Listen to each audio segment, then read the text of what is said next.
So this past off-season, the San Francisco Giants inked Carlos Rodon to a 2-year, $44 million deal that contains a player option which allows him to leave after the first season. This he signed after he had a career year in 2021, where in 24 starts he posted a 13-5 record with a 2.37 ERA, an ERA plus of 181, where league average is 100, as well as a career best 185 strikeouts.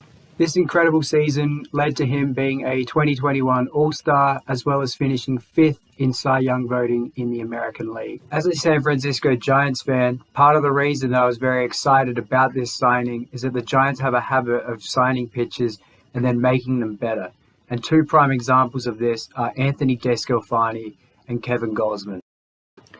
After a terrible 2020 season, Anthony DeSclafani had a career-best 2021 with the San Francisco Giants, finishing with a 3.17 ERA in 31 starts. And Kevin Gausman had 2 great years with the Giants as well. In 2020, he finished with a 3.62 ERA and a career-best 11.9 strikeouts per 9. And then in 2021, he did one better, finishing with a 2.81 ERA in 192 innings, as well as a career-best 227 strikeouts, which led to him finishing 6th in the Cy Young in the National League, and then signing a 5-year, $110 million deal with the Toronto Blue Jays. Carlos Rodon has had a sensational start to his Giants career. In his first 4 starts, he's amassed a 3-0 record, a 1.17 ERA, an MLB league-leading 38 strikeouts, and he's leading the National League in starting pitcher Fangraphs WAR at 1.2. And he's also got an ERA plus of 322, where the league average is 100. So he's 3 times greater than the league average in terms of his ERA. And the numbers suggest that what Rodon's doing so far this season isn't fluky. As we can see, he has a weighted on-base average of .202, and this is a statistic that accounts for how likely a runner is to score. He's also giving up a slugging percentage of .192 and a batting average of .141. And these closely mirror his expected numbers. And if we compare these to the league standings, he's in the top 2 for all of these expected categories. Additionally, his FIP, or fielding independent pitching, is 0.95, which is close to his expected FIP of 2.08, and both of these place him in the top 5 amongst the MLB so far this season. So why has Carlos Rodon transitioned into being one of the most dominant pitchers in all of Major League Baseball? Well, one of those reasons is that he's reduced his walk total. Now we see Carlos Rodon's walk totals from 2017 to 2020. And in 2021, he was able to reduce his walks per 9 to 2.4. And in 2022, so far in his first 4 starts, it's 3.1. Rodon has also cut down on his hits per 9. In 2021, he gave up only 6.2 hits per 9, and in 2022, it's a minuscule 4.3 hits per 9. So we've seen now that he's got a decrease in his WHIP from his career of 25% in 2021 and 35% in 2022. Not only has Rodon decreased his WHIP, he's also dramatically increased his strikeouts per 9. Last year, it was a career best 12.6, and this year it's 14.9. And in this very short season so far, that leads all of MLB. And so that's an increase of close to 30% last year in his strikeouts per 9, and this year he's got an increase of 53.6% compared to his career average of 9.7. So Rodon's been able to dramatically increase his strikeout numbers whilst decreasing the number of base runners that he gives up. So why is this the case? Why has Rodon become such a dominant pitcher? Well, it could be due to a change in his pitch arsenal. In the past 2 seasons, Carlos Rodon has dramatically increased how much he throws his four-seam fastball.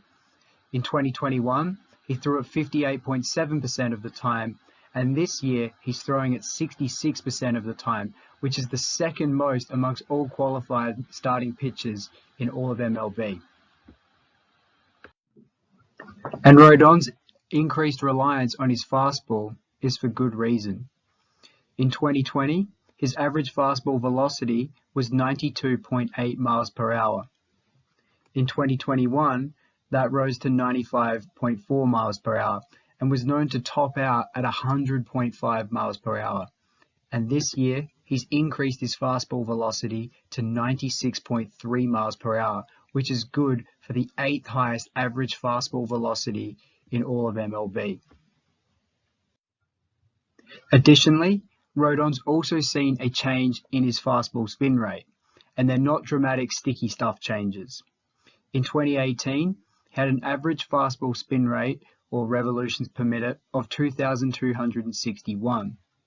In 2021, it reached a new apex, averaging 2,293 revolutions per minute. And he's been able to further increase that in 2022 to 2,355 revolutions per minute, which ranks in the 77th percentile in all of fastball spin rate in the MLB. The changes to Carlos Rodon's fastball spin rate as well as average velocity has resulted in an increase in whiff percentage on his fastball, where whiff percentage is the percentage of swing and misses based on the number of swings that occur against that pitch.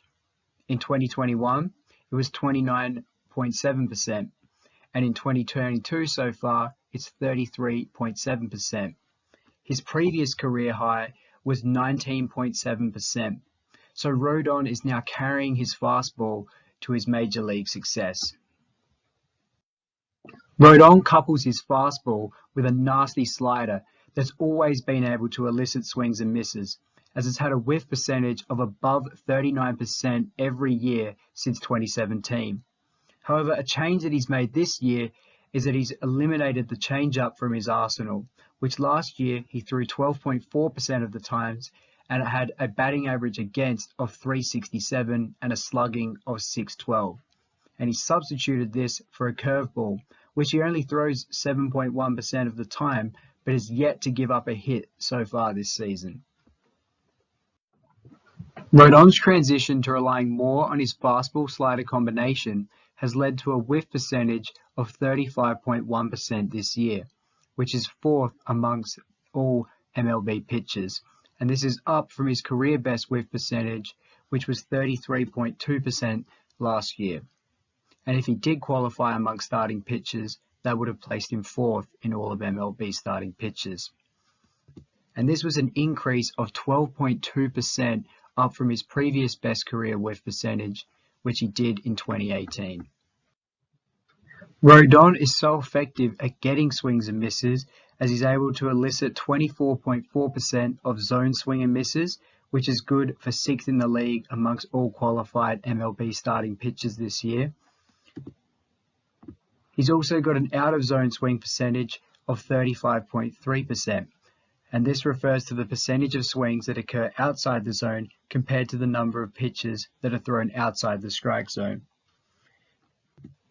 He also has an out-of-zone swing and miss percentage of 52.8%, which is good for 12th in the league.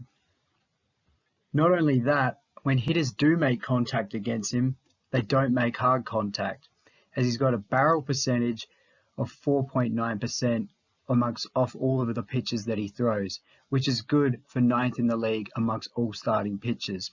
And a barrel refers to when someone makes contact with the ball and it's a hit and play that's over 98 miles per hour.